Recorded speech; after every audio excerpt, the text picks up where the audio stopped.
here to do what they can to help anyone who has been asked to voluntarily evacuate. I'm actually here with a few people who have been asked to voluntarily evacuate. This is Doreen. Here she lives off of Jacks Valley Road near the Home Depot area. Tell me about what you saw and what happened. Right on Jacks Valley Road at Green Acres Drive, and it's a few blocks from the fire where it started on Arcadia. Did crews come and knock on your door? It was on the phone, and the smoke got terrible. It was so bad. I still smell like smoke. Was it just you that evacuated, or did you have my husband and 6 dogs and a big macaw, but I have 2 horses that I couldn't take. So I called animal control, and I'm sure hoping they go and pick them up. Okay, well, we did learn that we're at up to 700 acres now that have burned over the last few hours that the fire has been burning. Right now, not as much smoke as there was earlier. Burned. How does that make you feel? It makes me feel good, of course.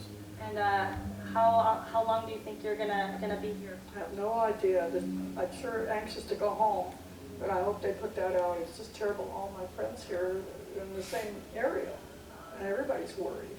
Well, we're all hoping for the best here. Again, we've heard that no homes have been burned just yet.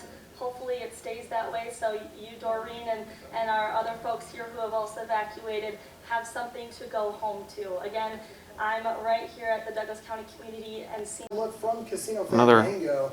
helicopter drop. I mean, I keep stressing this. We're at least seeing a little more elevation on the smoke plume, indicating maybe a little less wind from bottom to top. The wind, though, still gusting up around 30, 35 down on the fire lines. We had a little bit of a lull. Looks like, yeah, we're getting a gust of 35 again now down on the fire. And this is a look at peak gusts in the wind field. And notice right over this fire, I mean, I find this interesting, that up and down the rest of the Sierra front, the wind this afternoon up around 28, 30 miles per hour, but we're getting gusts something more like 50, 55. And that's the kind of wind that likely toppled that 18-wheeler earlier.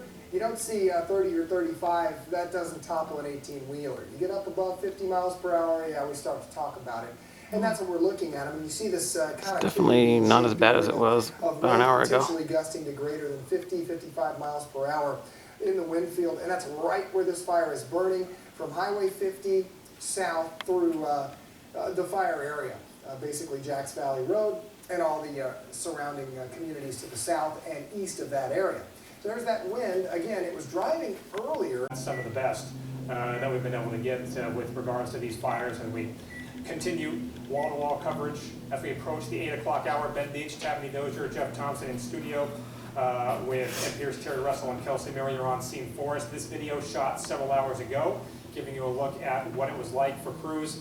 As you can see, plenty of emergency crews heading into this area to battle this from a total of 13 different agencies fighting this fire. So it hasn't been a shortage of manpower, but you can never have too much of a good thing when it comes to battling a fire that is growing as quickly as it is. As Jeff is telling us, probably over 700 acres, probably more than a square mile of damage done so far. Yeah. And I guess we could say no news is good news, because the last update we have about the Meeks fire was 2